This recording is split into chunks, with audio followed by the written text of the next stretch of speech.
Aquí están ya con nosotros, como todos los miércoles, los expertos en los temas de opinión pública. Javier Márquez, ¿qué tal? ¿Cómo estás? ¿Qué tal, Ray? Muy buenos días, fundador de Buen Día y Laredo. Jorge Buendía. ¿Cómo estás? También fundador de Buen Día y Pues Laredo. sí, aquí Por estamos. supuesto que sí. Paco Abundis, director asociado de Parametría. Muy buenos días. ¿Qué opinión les parece esta encuesta Latinobarómetro? Porque hay algunas críticas sobre los datos del Latinobarómetro, Jorge. Bueno, el Latinobarómetro, de hecho, ha sido muy polémico, digamos, en la historia de la opinión pública de América Latina. Creo que vino a innovar en muchas cosas, nos dio una visión regional, pero también se le ha criticado por las cuestiones metodológicas e incluso surgió una alternativa que se llama Barómetro de las Américas, precisamente para enfrentar lo que consideraban la falta de transparencia. Ahora, creo que es una aproximación muy útil, introdujo pues algunas preguntas que ya son un referente, estos de la democracia como forma preferida de gobierno para el contexto latinoamericano, y creo que tiene, digamos, en ese sentido la virtud de que es una serie muy larga que nos permite conocer la evolución, las percepciones, digamos, desde un plano, digamos, si quieres, más académico, pues hay quienes cuestionan que no importa tanto lo que piense la gente sobre la democracia, porque puede haber democracia sin demócratas, ¿no? Oye, Paco, estos datos de Latinoamérica, vamos a mostrar dos gráficas. Una que es la tendencia, el historial de Latinobarómetro sobre la democracia, y vemos ahí la propia tendencia, que es a la baja, y también les queremos mostrarle, aquí no es tanto el detalle del porcentaje, sino cómo se ven estas curvas, y también sobre, en otra tabla, el apoyo a la democracia por país, en donde les vamos a mostrar cómo México se encuentra en la parte baja de, más bien, hay una mucho mayor apoyo a la democracia que en países como Venezuela o en la propia Costa Rica. Pero Paco, porque ustedes han medido en Parametría mucho también este tipo de aspectos de percepción. Estos datos, ¿cómo se compaginan o se sostienen? ¿Son similares a los que ustedes han sacado o son distintos? Son similares en general. Como señala Jorge, ha sido un estudio polémico que empezó en el 95, no solamente por temas metodológicos, sino durante un tiempo por la distribución de su información. Porque para nosotros poder validar este dato, ¿no?, como lo hace, por ejemplo, Javier con los datos que depositamos en México en el INE, hay que saber de qué está hecha esa base de datos. Si tomamos esa gráfica, digamos, literal, yo te diría que sí ha habido una caída en la confianza, pero esta ha variado mucho por país. Y en el caso de México, si lo corroboras por diferentes series de colegas en el país o el Latinobarómetro, sí ves claramente que en los últimos 12 años sobre todo, y tal vez en los últimos 6 mucho más pronunciado, ha habido una falta de confianza en la democracia. Creo que este empieza desde el 2000. En el 2000 la gente asociaba en México democracia con mejora económica, y no sucedió. Entonces ahí ya hubo un primer golpe en el país.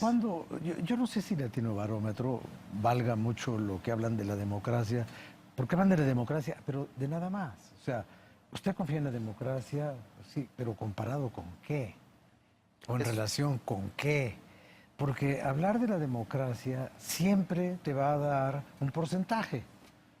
Pues sí, pero si no hay un contraste, a mí me parece que es una cosa un poco abstracta para... Rafa, creo que dice en el Dino, de hecho... ¿Y dónde está el...? O sea, ¿cuál es la utilidad real de indagar sobre algo que se responde solo? Claro.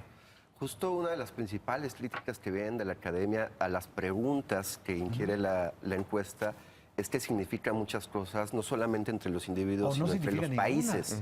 Claro. Solamente para abordar el caso de México, algo que se ha encontrado, como diría un poco López Obrador con respecto a las consultas, es que los mexicanos nos hemos vuelto un poquito más rigurosos sobre cómo debería funcionar. Entonces, una evaluación más negativa de cómo funciona la democracia no necesariamente tiene que ver con la democracia en sí, sino que con tan exigente te has vuelto. Hay un gran ejemplo también en la academia sobre si se piensa que México es democracia y se contrasta con lo que piensan los chinos sobre su país. Bueno, ocurre que los chinos piensan que China es más democrático, que los mexicanos piensan que México lo es.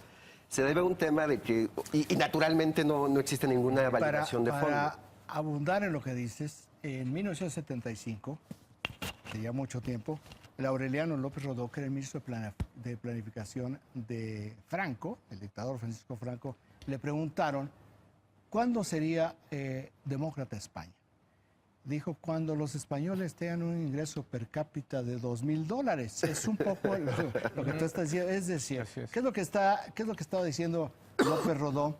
Que en el momento en que resuelvan sus problemas materiales inmediatos, la gente empieza a pensar en otro tipo de temas. Entonces, está al mismo tiempo que asociado con el bienestar y el mejoramiento económico, te genera también el otro efecto inverso de que si la economía no está funcionando como debe, empiezas a tener este tipo de confrontaciones y contradicciones. Y el segundo... Echeverría rompió con España, que bueno, no había relaciones diplomáticas, pero había relaciones comerciales, y había relaciones culturales, y había relaciones aeronáuticas, y bajaban los vuelos de Iberia y todo. Cuando lo de los vascos, rompen todo, echaron a los periodistas de EFE a la calle, todo. Y en la última conferencia de prensa a la que pudo acudir un corresponsal español, le preguntó a Echeverría, señor presidente, ¿cuándo se normalizarán las relaciones entre México y España? Y Echeverría contestó, cuando haya democracia. Y él le respondió, ¿en México o en España? Entonces, bueno, la democracia, yo no he escuchado alegatos más favorables a la democracia y a un buen sistema electoral que los de Fidel Castro en Cuba durante 50 años. Bueno, creo La que democracia cubana era el ejemplo para el mundo, según Fidel. Creo que apuntas a algo central. Digo, yo siempre he sido muy escéptico de estos estudios de cultura política. Me parece que es una agenda académica. Ahora, nada, estamos hablando de este tema que no es tan abstracto porque tiene que ver con debilidad de instituciones. Es únicamente para que no se los olvide que es la teoría únicamente. Pero creo que lo que es importante, no me preocupa tanto que los ciudadanos no sean demócratas, digamos, bajo cualquier criterio, pero sí me preocupa que las élites no lo sean. O sea, si Fidel Castro hubiera sido un demócrata, hubiera sido una historia diferente. Jorge, bueno, yo te haría el alegato en contra de Ferdinand de Klerk en Sudáfrica. El presidente sudafricano en un régimen de apartheid racista que no era demócrata, pero que entendió que las condiciones externas para Sudáfrica, la única posibilidad de que fuera viable es abrir un proceso democrático. Entonces, aquí el argumento es de que no se necesita ser un demócrata para tener una democracia, para llevar a la democracia. La competencia entre dos caciques te puede generar democracia. Sí. ¿No? Ese creo que es el argumento, digamos. Y más la pregunta es, bueno, ¿de qué nos sirve saber que la gente tenga más o menos estas actitudes? Se presume que está relacionado con la estabilidad institucional, pero la verdad es que no correlacionan ni a nivel país ni a nivel individual con los estudios que se han hecho. Entonces sí creo que es importante, sí puede haber democracias sin demócratas, existen demócratas insatisfechos también. Vaya, quizás la salud de una democracia no depende tanto de las respuestas a una pregunta de las encuestas, pero me parece que sí se percibe, al menos lo que refleja la encuesta, es un deterioro de la calidad institucional en Latinoamérica. Y creo que sí es evidente. Ahora, ahí voy y te quiero preguntar a ti, Paco, sobre esta parte del deterioro de las instituciones. Lo vimos ayer. Cuando un abogado de un crimen, un abogado que defiende delincuentes de Nueva York, que es Jeffrey Lichtman, es el abogado de Joaquín El Chapo Guzmán, y él dice que el jefe del cártel de Sinaloa pagó sobornos al presidente Peña Nieto y el expresidente Felipe Calderón. El énfasis en los medios mexicanos ayer y hoy es darle total credibilidad a la palabra del abogado. Esto habla mucho de la debilidad institucional. E impacta pero esto, en esta administración por lo menos traemos una tendencia de caída en la confianza en instituciones que se pronunció desde el 12, ¿no? Y eso creo que empezó con la presidencia. y la presidencia termina afectando muchas otras instituciones. De hecho, en ese tema nosotros metimos una pregunta por ahí del 2010, que era quién tenía más poder, si los cárteles del narco o el presidente, por poner la figura en principio de más peso político en el país, institucional. Y se nos ha ido moviendo mucho, digamos, de un 60-30 el presidente a un 60-30 los cárteles. O sea, se invirtió completamente en 6 años. Sobre todo en los últimos 6 años. Entonces, cuando tú escuchas una declaración de esa naturaleza, pues ya empiezas a considerar quién tiene más credibilidad. Y en algún punto, formalmente se puede considerar que es un delincuente, pero en términos de credibilidad, podrían ser los narcoles tienen tanta o igual. El problema de hablar de la democracia es que nadie sabe de qué está hablando. Ahora sí, iba para allá. En la definición más ortodoxa es libertad e igualdad. Son dos componentes. Es un sistema de organización social. Sí. ¿No? Que aquí pensamos que la democracia es simplemente las urnas y la democracia electoral es una parte, ¿no? Pero teóricamente es la definición mínima porque más la definición constitucional ir más de complejo de eso democracia es en México mucho más complejo. Sí, es mucho más complejo. es muy enredosa. Ahora, Jorge, a ver, la debilidad institucional, ¿qué tipo de impacto tiene en una sociedad? Bueno, creo que aquí todo se refuerza. O sea, cuando pensamos un poco cuál es el origen, digamos, de la falta de credibilidad institucional, yo te diría que algo que perdemos de vista cuando analizamos el tema de confianza en instituciones es el eterno problema que hemos tenido con la legitimidad electoral, ¿no? Cuando tú cuestionas, y esto está siendo ahorita parte del debate en Estados Unidos por las acusaciones de Trump sobre los resultados en Florida y Arizona, la fuente primaria, digamos, de legitimidad de un gobierno son las urnas, ¿no? Esto en México pues no lo hemos tenido en mucho tiempo. Entonces, ¿por qué se volvía tan importante el desempeño económico? ¿No? Pues porque nos cuestionábamos el origen, digamos, de todos los poderes, presidente, el Congreso, etcétera, etcétera.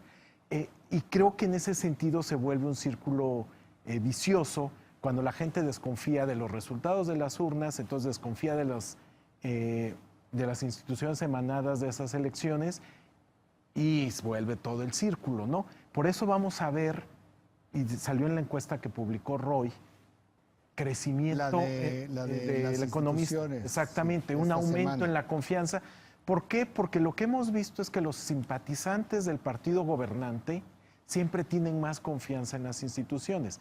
Antes fueron los priistas, después fueron los panistas, y va a ser muy sano ver a los morenistas que van a tener más confianza institucional. A ver, una pregunta, si quieres, un poco tramposa, pero una pregunta al fin. A ver, se dice que la democracia es la libertad con instituciones, para decirlo así, instituciones que garantizan la libertad y la igualdad. Yo digo, es muy democrático para el funcionamiento institucional que tardes 20 horas en retirar un bloqueo que por colectivo podría ser sinónimo de democrático. O sea, la democracia es que yo puedo cerrar una calle. Esa es la libertad democrática, que las instituciones que deberían garantizar lo contrario me están haciendo posible. Acabas de hacer una pregunta tan difícil de contestar. Bueno, sí, porque jugamos mucho con... O sea, nosotros tenemos en la Ciudad de México una constitución democrática. Pero eso pasaría más por régimen de legalidad, que también es otro componente, y ahí quería hablar de un tema que no hemos mencionado, que es, y hay una amplia literatura en el tema, cuánto dañan los temas de inseguridad a la confianza en el arreglo de régimen. Y creo que en México ya hay bastante publicado sobre cómo está nuestra situación de inseguridad, cómo está dañando el régimen legal, ¿no? Es decir, que ya te preguntas qué se vale, qué no se vale, si es libertad de expresión o debe de haber una fuerza pública controlando esa expresión. Y de eso, o sea, de ese nivel de irregularidad, hasta ya nos pasamos a capacidad estatal. Digo, nomás, exacto, perdón por abusar de los términos y querer ser muy exquisito, pero democracia sí va por otro lado y estamos en algo todavía más primario, que es capacidad estatal. Esto de la seguridad definitivamente vulnera mucho de una manera impresionante, que es un elemento Ahora, que cuando que el estamos ejercicio de descontando. los derechos genera la misma seguridad que la violación de la ley, Yo diría, por favor, que alguien me lo explique. A ver, Antes de que alguien te lo explique, vayámonos a un corte y regresamos. hay tiempo. Hay tiempo todavía, no se vaya. 7 de la mañana con 54 minutos. No quiero yo que terminemos este programa sin saber... ¿Qué es la democracia? ¿Qué es la anomia? No, en los últimos 5 días hemos visto una serie de escaramuzas dentro de Morena con el equipo Andrés Manuel López Obrador, entre ellos con legisladores, con la presidenta del partido. Yo lo que quisiera preguntarles es, que es una pregunta un poco recurrente, lo que estamos viendo, ¿qué tanto impacto se estiman, porque es realmente una estimación, hasta que no lo midan, que pueda tener sobre el tema de aprobación de Andrés Manuel López Obrador como presidente electo? Ni siquiera como presidente en funciones, pero como presidente electo, o si sigue siendo un debate en las alturas. Bueno, aquí creo que hay un punto. Ya hay cierto consenso de que pues, el presidente Peña desapareció para efectos prácticos, de hecho las mediciones de cobertura de prensa sí lo indican, y de que el espacio mediático lo ha ocupado López Obrador.